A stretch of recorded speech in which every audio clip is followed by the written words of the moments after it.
Então, para a segunda lei da termodinâmica, a gente vai para a parte da entropia, que são as reações reversíveis e irreversíveis. Vamos lá. Deixa.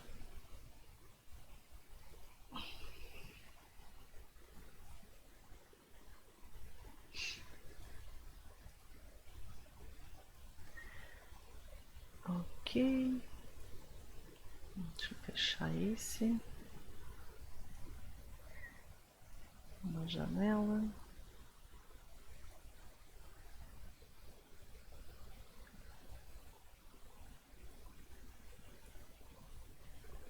Aí. Segundo princípio da termodinâmica, então. O segundo princípio da termodinâmica, então, a gente vai falar sobre as máquinas térmicas, os processos reversíveis e irreversíveis, né, a máquina de Carnot, rendimento, né, bombas de calor, refrigeradores, entropia, todas essas coisas aí. Bom, eu vou ler um pouquinho do que eu trouxe aqui para vocês, então.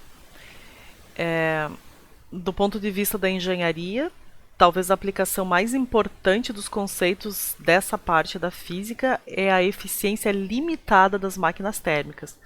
Ou seja, vocês já sabem, né, que rendimento de 100% a gente não tem. Então, o rendimento que nós temos, ele é sempre menor do que 100%. Né? A gente tem sempre rendimento menor do que 100%.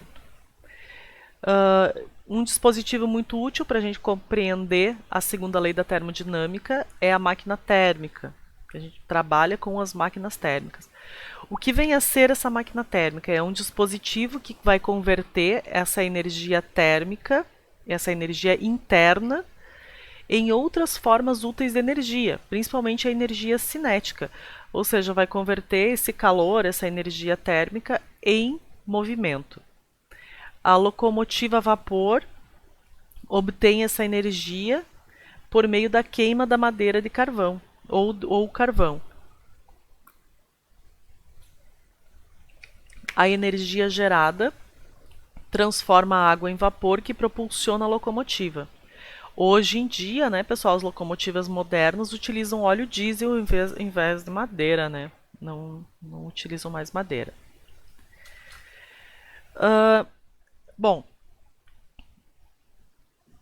a gente tem, vamos considerar assim, ó, o sistema com temperaturas diferentes e eles estão em contato e estão isolados da vizinhança por paredes adiabáticas. O que são paredes adiabáticas? Paredes adiabáticas são paredes que não têm troca de calor com o meio.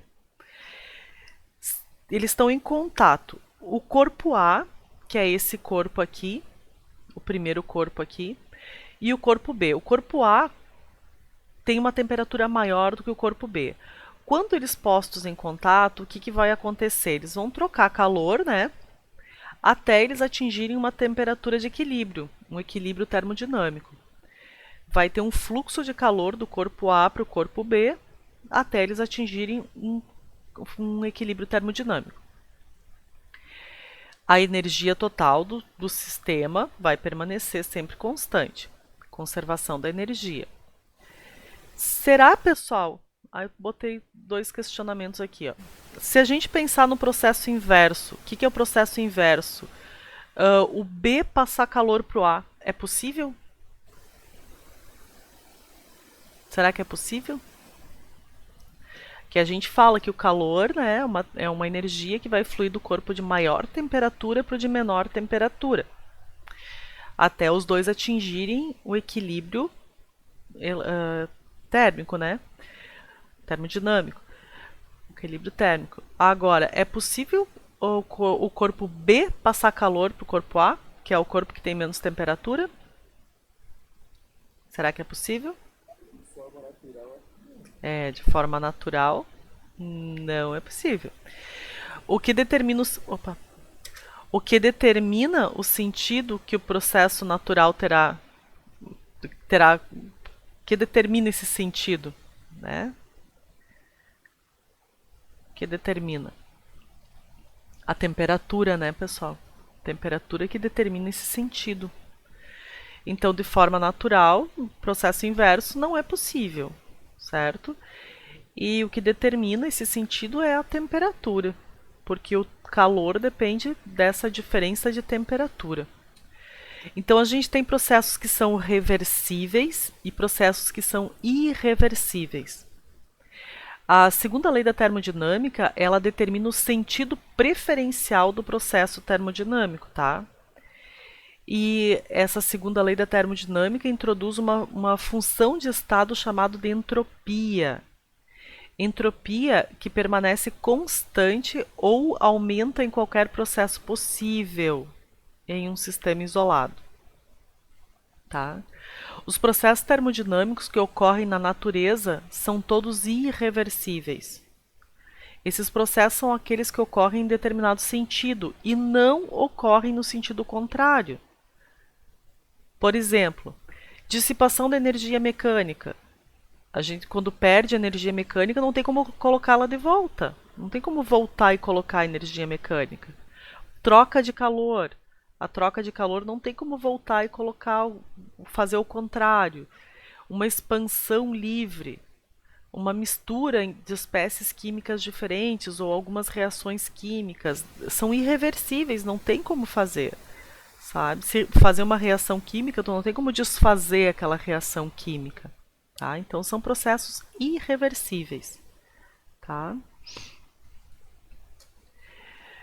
Se um processo real ocorrer muito lentamente, de tal forma que o sistema esteja sempre muito próximo do equilíbrio, esse processo pode ser considerado como reversível. Por exemplo, ó, a gente vai comprimir um gás bem lentamente, deixando cair sobre ele, sobre o pistão, né, desse um êmbolo, uns grãos de areia, caindo areia bem devagar. Então, essa compressão é uma compressão isotérmica, a gente não está alterando a temperatura, e de forma reversível. Por que ele é reversível? Porque se eu for tirando a areia de cima, o gás vai voltar ao seu estado normal. Então, é um processo que pode ser revertido.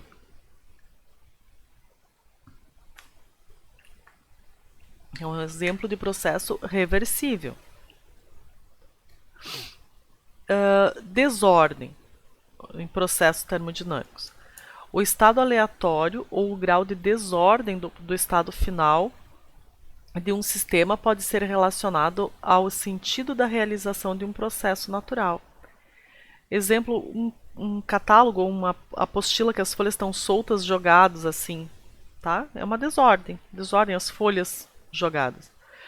A energia cinética macroscópica, aquela que a gente enxerga, né, é a energia associada à organização, ao movimento coordenado de muitas moléculas.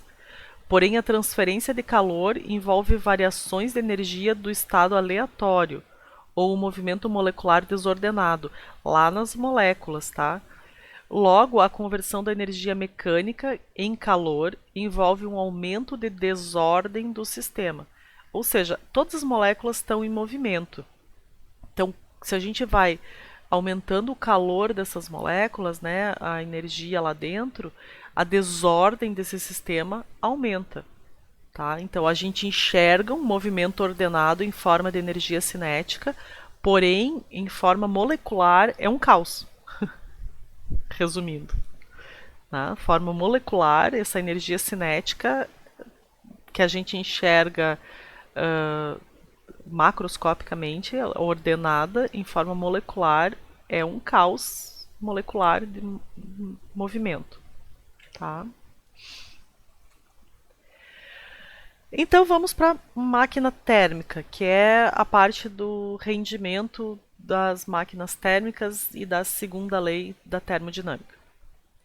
As máquinas térmicas, pessoal, elas absorvem calor de uma fonte que tem uma temperatura alta. A gente chama de temperatura da fonte quente, né? Simboliza por TQ ou T1, muitas vezes. E aí elas realizam trabalho e vão rejeitar algum calor para uma parte de temperatura mais baixa. Em geral, essa máquina térmica faz com que alguma substância de trabalho realize processo cíclico. Elas sempre são em ciclos, tá? Então ela vai pegar aqui, ó.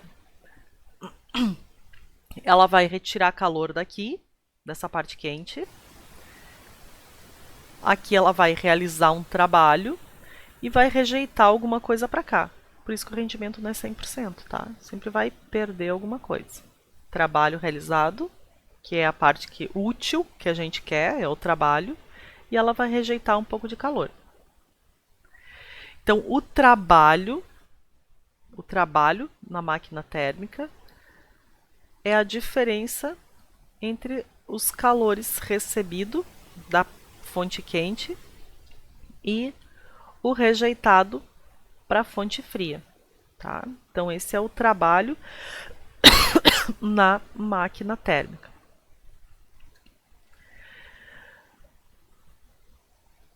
Bom, nós temos também aqui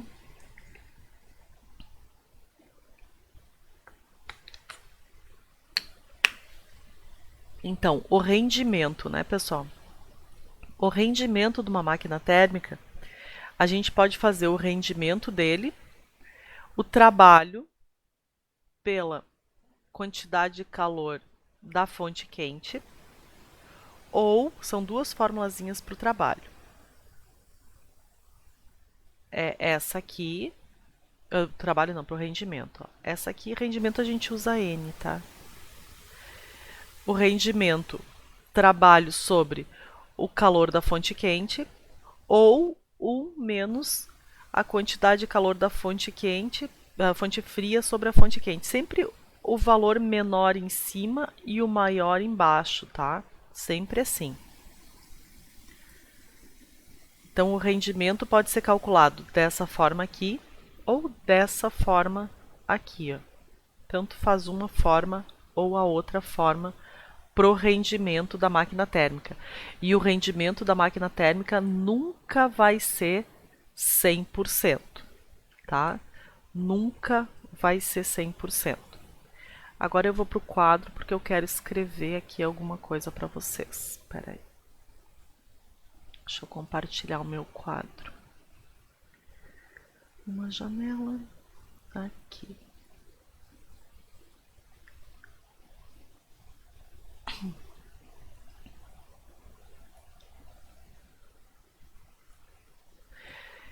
Então, deixa eu abrir meu quadro aqui. Então, olha só, pessoal. No rendimento, então, vamos para a segunda lei da termodinâmica, então.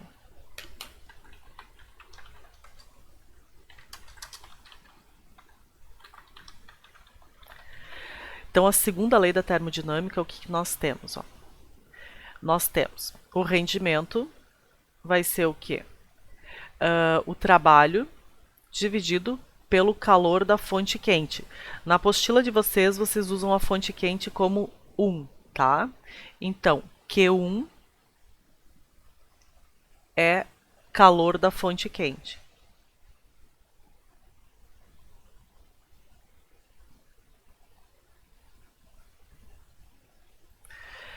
Importante aqui, o rendimento também pode ser 1 menos Q2 sobre Q1. Q2 é o calor da fonte fria.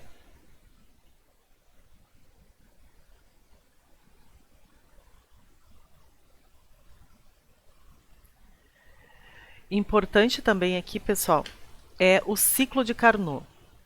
Carnot foi o cara que estudou, então, né, mais a fundo essa parte. E ele falou o seguinte, que nenhuma máquina térmica vai ter rendimento maior do que uma máquina que trabalha no ciclo de Carnot. Então, nenhuma máquina térmica terá rendimento maior que uma que opera dentro do ciclo de Carnot. Como é esse ciclo de Carnot? Aí, pessoal, vem o seguinte, tá?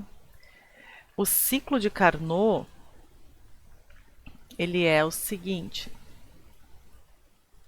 Deixa eu pegar aqui para vocês.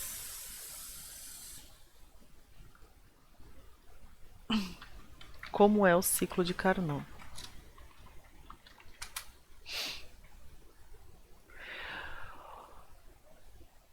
O ciclo de Carnot, ele consiste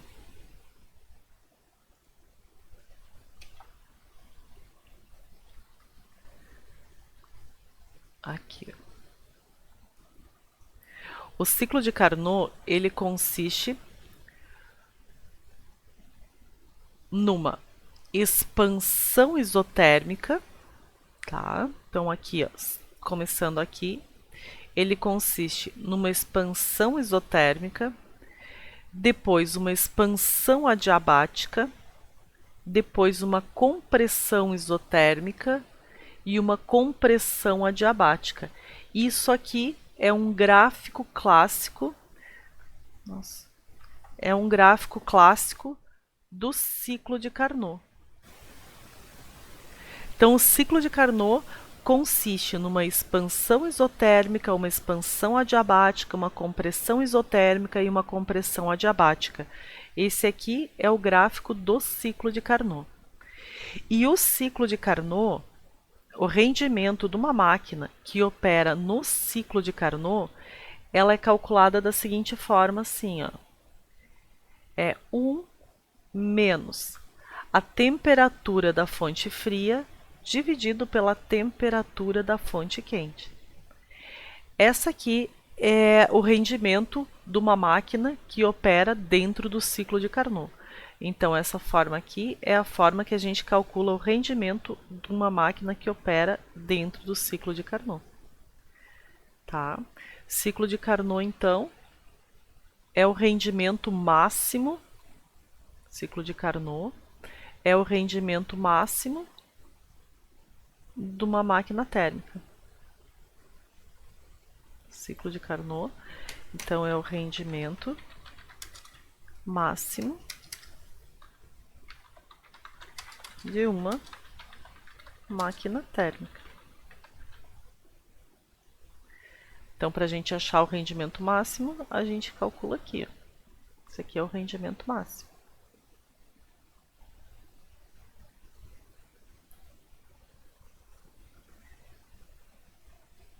Rendimento máximo.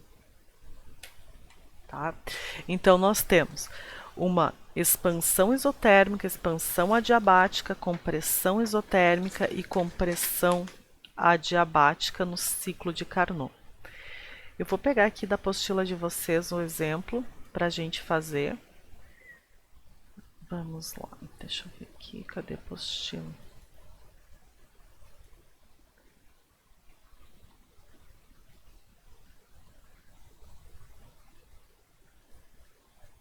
Vamos para a apostila de vocês. Vou ver que eu virei a minha.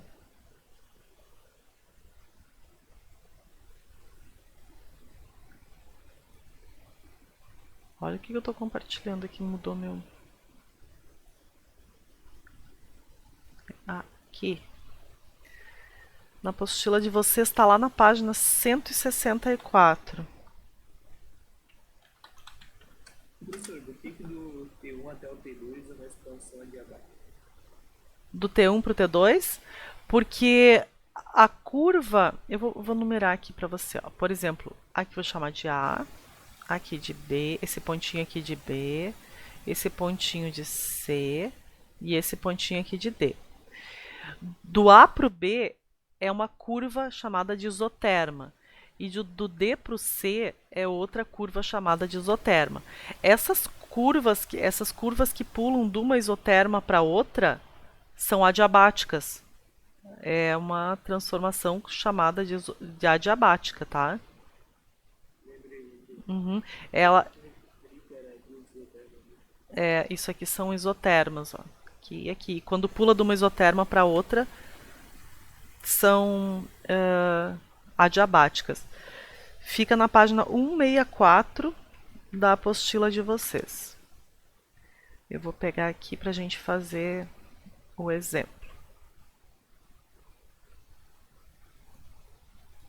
Meu quadro pulou lá para a aula de termodinâmica de vocês.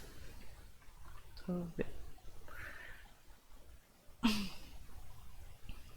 Aqui.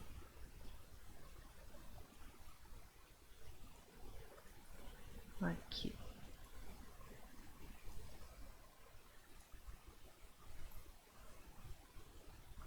Já.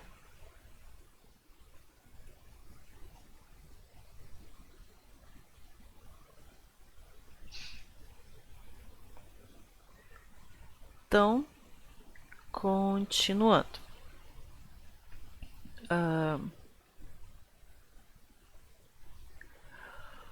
Uma máquina recebe a cada ciclo 200 joules da fonte quente e rejeita 160 joules para a fonte fria. Isso é calor.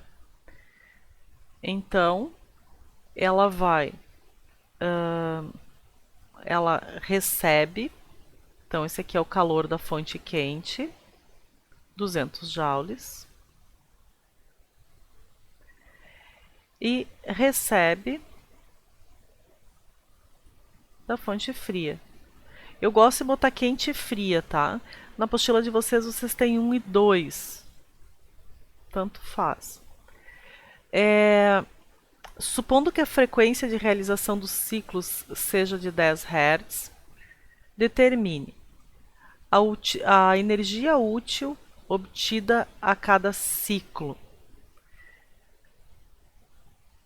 Então vamos ver. Bom, vamos começar pelo rendimento da máquina aqui. O rendimento da máquina, N, vai ser 1 menos 100 sobre 200. Isso dá 1 meio, vai ficar 1 menos 1 meio, que dá 1 meio, que dá 0,5, que dá 50, 0,5. Que aí a gente multiplica por 100 para ter o rendimento em porcentagem, tá? O rendimento a gente sempre dá em porcentagem. A gente não pode dar o rendimento... Oi? Na fonte fria não é 160? É 160, sim. Eu quis botar 100 para ser mais fácil. Oh, meu Deus do céu. Vamos lá, 160. Deixa eu diminuir minha borracha. Santo sábado, né? Me avisar antes de eu calcular tudo. Santo sábado de manhã pra mim. Nossa Senhora. Tá, vamos lá. Deixa eu apagar tudo aqui. Oh, meu pai. Vamos lá. 160. 160. 160. 200. Corta aqui. Dá por 4. 1 menos. Dá por 4, vai dar 4 sobre 5. Dá 1 menos 0,8, que vai dar 0,2. Isso dá 20%. Esse é o rendimento da máquina, então, certo? Deixa eu só ver aqui para a gente fazer o nosso a energia útil e a potência útil da máquina. O calor da fonte quente menos o calor da fonte fria. Então o trabalho vai ficar 200 menos 160. O trabalho vai dar 40 joules. Aqui. Potência, pessoal. Potência é sempre o trabalho pelo tempo. Sempre o trabalho pelo tempo. Nós não temos o tempo nesse problema, mas nós temos a frequência. Frequência é o inverso do período. Período é o tempo. Então, a gente sabe que a frequência é 10. Então, o período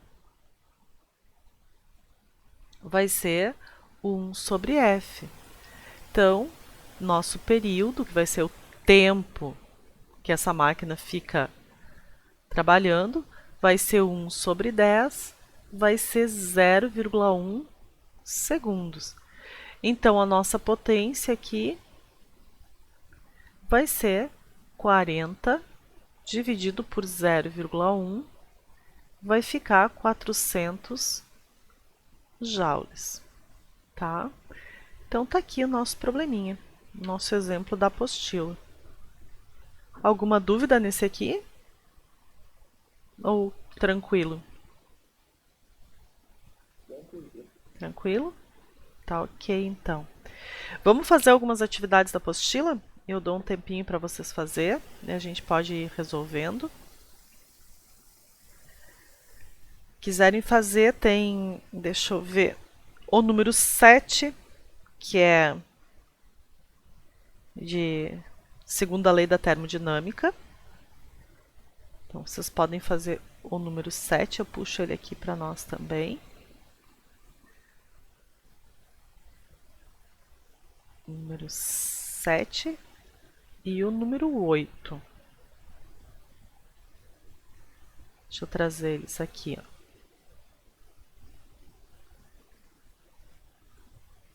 Já vou trazer.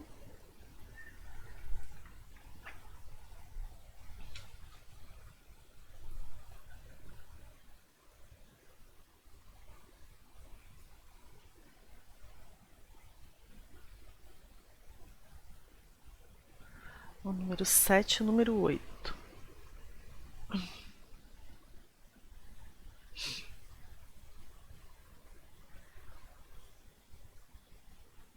Professora, no caso da máquina térmica, a que tiver sempre a maior energia vai ser a fonte quente. Uhum.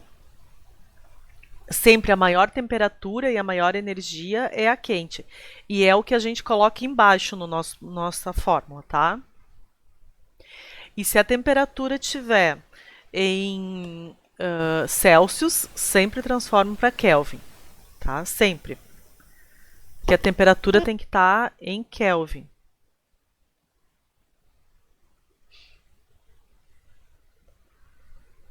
Eu errei uma vez quase uma prova inteira na faculdade disso aí, porque eu não transformei a temperatura.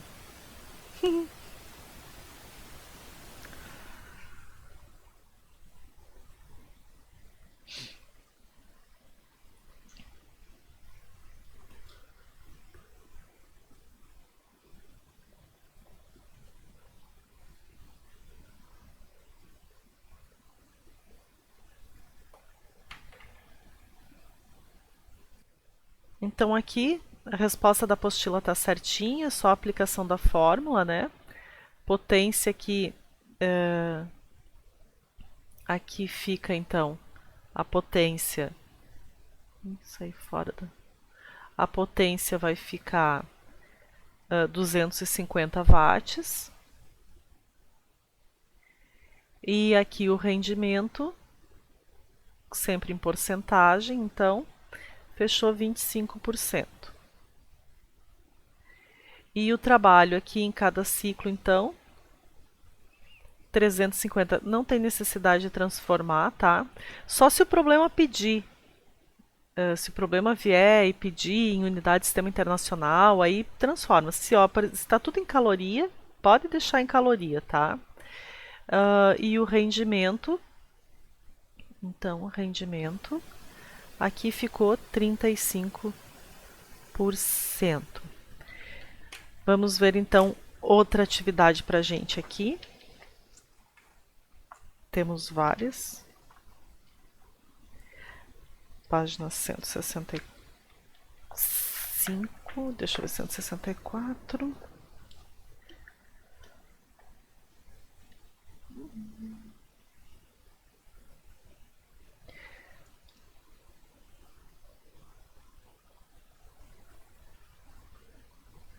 Vamos fazer, deixa eu ver uma coisa. Dá pra fazer a 9? Não sei se já foi feita a 9. Não é da segunda lei, é da primeira, mas podemos fazer a 9. Vou deixar ela aqui. Trazer a 9.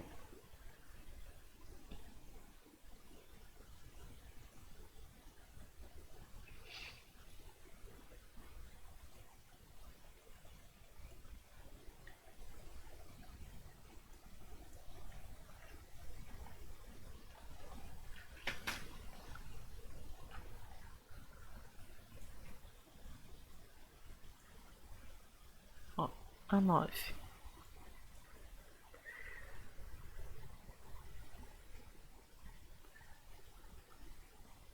A 9 fechou certinho? 252 graus Celsius. Vamos ver. Fechou com o gabarito? Deixa eu ver aqui. 252, fechou certinho. 252 graus Celsius. Fechou. Eu tô tentando fazer a 10 aqui. Vamos ver se a gente chega no mesmo pensamento. Resolver a 9? Vamos lá então. Só vou botar ela para outra página aqui, daí a gente faz ela. Eu tava no quadro, eu não tava no Meet, daí eu não vi. Eu faço ela sim, pode deixar. Vamos lá. Ó. Uma certa massa de gás ideal ocupa um volume de 3 litros quando está sob pressão de 2 atm e a temperatura de 27 graus Celsius. A que temperatura esse gás deverá ser submetido para que o mesmo passe a ocupar um volume de 3,5 litros e fique sujeito a uma pressão de 3 atm? Então vamos tirar os dados que nós temos. Nós temos um volume 1, né? Um volume 1, que é 3 litros. Nós temos uma pressão 1, que é 2 atm, 2 atmosferas. Nós temos uma temperatura 1, que é 27 graus Celsius. A temperatura não pode estar em graus Celsius, então a gente já soma 273. E aí a gente vai ter 300 Kelvin. Temperatura sempre em Kelvin, tá? Então, o que aconteceu agora? Ó? Aqui temperatura em graus Celsius, mas nós vamos encontrar em Kelvin, depois a gente transforma para Celsius, tá? Aqui temperatura, esse gás deverá ser submetido para que o mesmo passe a ocupar um volume, então vai ter um volume 2, de 3,5 litros e fique sujeito a uma pressão 2 de 3 atm. Então, isso aqui é aquela formulazinha aqui, ó. P1, V1, T1, transformação gasosa, ó. P2, V2, T2. Vamos substituir os valores que nós temos e calcular. Então, 2 vezes 2, que é a pressão 1, 3, que é o volume 1, 300, que é a temperatura 1. Igual. Pressão 2 é 3, perdão. Volume 2, que é 3,5. E a temperatura 2, que é o que a gente quer encontrar. Então, aqui vai ficar 6 sobre 300. E 3,5 vezes 3. Vou fazer na calculadora, porque meu cérebro hoje não está funcionando. Vai dar 10,5. Não vou nem me arriscar a simplificar, porque hoje...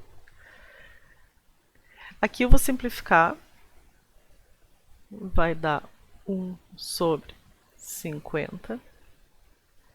10,5 sobre T2. Multiplica cruzadinho.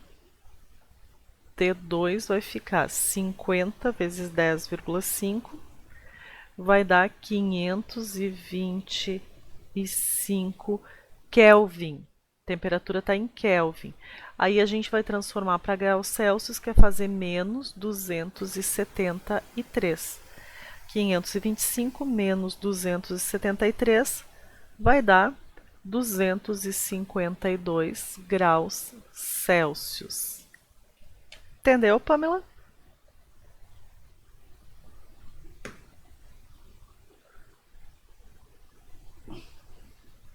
Joia.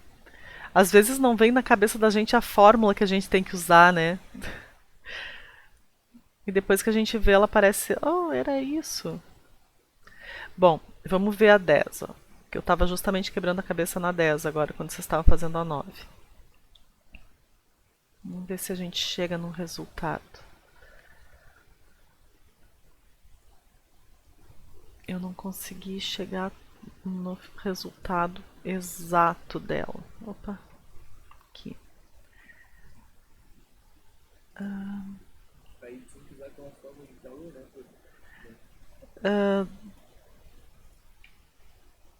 Não, eu fui pela potência mesmo, né? Porque potência, pessoal, potência pode ser potência calorífica, né? Pode ser potência mecânica, pode ser qualquer potência. Como aqui é um aquecimento, né? Nós temos um aquecimento, então a nossa potência aqui é uma potência de calor. Então, porque a potência pode ser trabalho sobre o tempo, pode ser energia elétrica sobre o tempo, pode ser energia térmica sobre o tempo. Potência é energia sobre o tempo, tá? Como o problema está nos dando um trabalho, o calor vem através da potência. Então, através dessa potência, a gente encontra a quantidade de calor. Então, nós temos aqui, ó, nós temos uma potência que é 5 watts. Nós temos um tempo que é 1 hora. Esse gás sofre expansão. Então, nós temos um trabalho positivo, né? Expansão é positivo. É de 5 vezes 10 na 3 joules. Bom, pela potência por watt, a gente sabe que o tempo tem que estar em segundos. Então, para transformar de horas para segundos, é multiplicar por 3.600. Esse vai ser o tempo em segundos. Então, a mesma coisa que 3.600 segundos. Determine a variação da energia interna do gás. Pela primeira lei da termodinâmica, a quantidade de calor, o calor, né, é transformado em variação de energia interna e em trabalho. Então tá, é um aquecimento. Vamos ver a potência.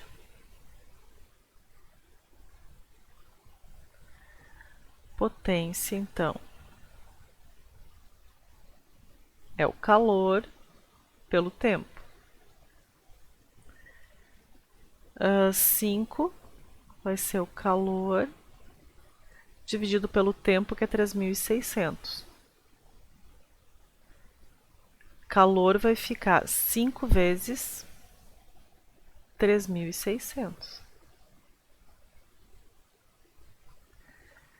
Quantidade de calor vai ficar 5 vezes 3.600 dá 18.000. Agora a gente pode ir para cá, ó. Quantidade de calor é a variação da energia interna mais o trabalho. Quantidade de calor é 18.000. 18.000. Variação da energia interna é o que a gente quer saber. E trabalho, 5 vezes 10 na 3 é 5.000. Opa, aqui é um mais. 5.000. 18.000, então a variação da energia interna vai ficar 18.000 menos 5.000. Variação da energia interna, 13.000 joules, ou 13 quilojoules. Tá aí a questão. Ela ficou meio atrapalhada até porque a gente tinha essa potência, a gente pensa no trabalho, né? Porque na outra questão a gente resolveu a potência como trabalho. Mas potência pode ser qualquer energia por tempo, tá? Lembrem-se disso.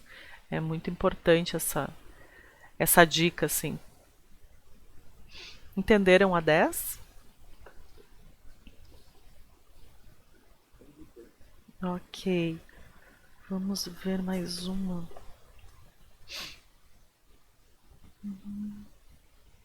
Queria mais uma de segunda lei. Vamos ver uma coisa.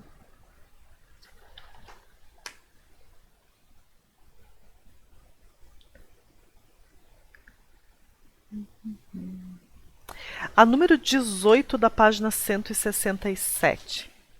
Vamos lá. A número 18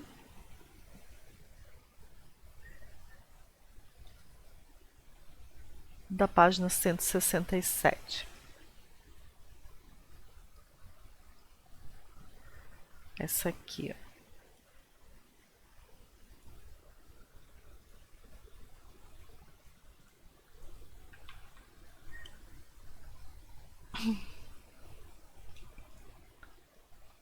Essa questão aqui, número 18 da página 167. Tempinho para vocês tentarem fazer. E aí eu já resolvo com vocês.